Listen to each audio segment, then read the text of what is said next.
The wind in the mountains always sounded different at night. Not the harsh, dry gusts of daytime, but a lower, older murmur that dragged across the slopes as if it had been repeating the same secret for centuries.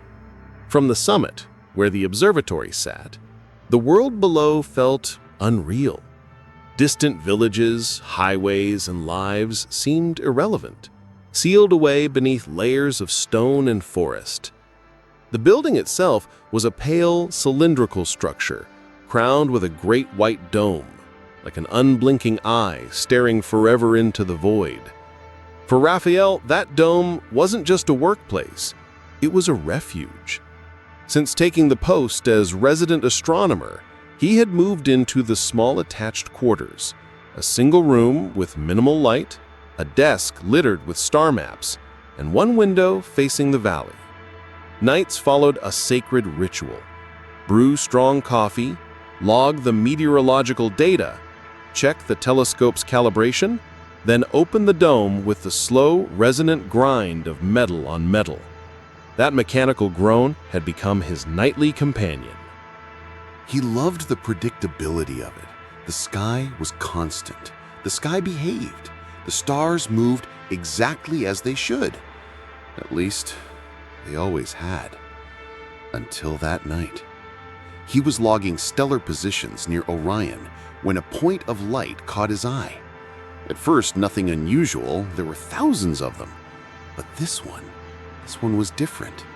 It shone brighter than its neighbors, with a hue unlike the icy white of blue giants, with a warm gold of yellow dwarfs. It was deeper, as though the light itself had weight. It didn't twinkle. It didn't drift with the Earth's rotation.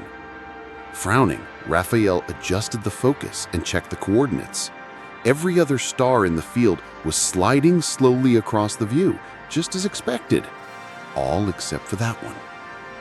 He thought geostationary satellite for half a second before discarding the idea. No metal glint, no match to any known orbital position. The color was wrong, too pure, too deliberate. He increased the magnification, and then his breath caught. It wasn't a point at all. It was a shape, a structure, geometrically perfect edges, angles too precise to be natural. Its symmetry was flawless, like architecture floating in the black. Inside it, something moved. Not the mechanical motion of a machine, but the subtle, unpredictable shift of something alive. Then the sensation hit him. Not a thought, not an assumption, a raw, physical certainty. It was looking at him. Not at Earth, not at the observatory, at him. He jerked back from the eyepiece, his pulse hammering.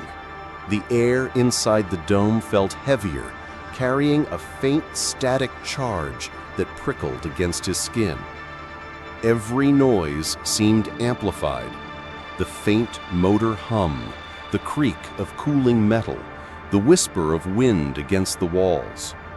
He dared another glance through the telescope. The shape was still there, utterly motionless, watching, waiting. The awareness pressing in on him was too much. He closed the dome early, the grinding metal echoing inside the chamber, and walked back to his quarters without looking up. That night, his dreams were fragmented and claustrophobic, endless, narrow corridors that pulsed like living tissue, walls closing in, and somewhere ahead, pairs of pale eyes glinting in the dark. The next night, the light was gone. He told himself he was relieved, but relief shattered just after 2 a.m. when a brilliant white glare lit the valley below. Not moonlight, not distant city glow. It was raw, pure radiance with no visible source, so intense that it erased the texture of the forest into a flat, silvery wash. Raphael stepped outside into the brittle cold, shielding his eyes. That's when he saw them. Figures. Tall, impossibly tall, walking slowly between the tree trunks. Their arms hung low, fingers grazing the air just above the ground. They moved with the languid inevitability of tides, and the space around them seemed to ripple. The trees behind them bent subtly, as though reality itself were warping around their presence. No shadows, no sound. The sight didn't just frighten him, it offended some deep part of his mind, like a shape that simply should not exist. His stomach knotted, his skin prickled. He blinked, the figures were gone. The lights snapped off. Only darkness remained and a cold that seemed to have settled inside his bones. On the third night, time began to slip. He glanced at the clock, 2:45 a.m. The next time he looked, it was 5 o'clock. He had no memory of what had happened in between. The next day, he pulled up the external camera logs. At precisely 3:17 a.m., he saw himself walk calmly out to the courtyard. No coat, no hesitation. He stood in the middle of the open space, looking straight up for nearly 5 minutes before turning and going back inside. The second night's footage was identical. The third was not. In that recording, as he stared upward, the sky above him tore open. Not clouds, not an optical glitch. The sky itself parted, peeling back like fabric from a black void beyond. No stars, no light, just absolute nothing. And in that nothing, pairs of pale eyes, unblinking. Raphael had no memory of any of it. He spent the following day unsettled, every sound in the observatory suddenly invasive. The slow drip of condensation in the pipes, the scratch of wind-blown twigs on the outer walls. He began typing a detailed account to a trusted colleague, intending to send the video files along with it. He never finished. Something bright flared in the corner of his eye. It was back. Not through the telescope this time, visible to the naked eye hovering over the mountains. The light was even more brilliant up close, a perfect, unwavering point that seemed to pierce the air itself. The weight of its presence fell over him like a physical force. His scalp tingled, his chest tightened. He tried to move.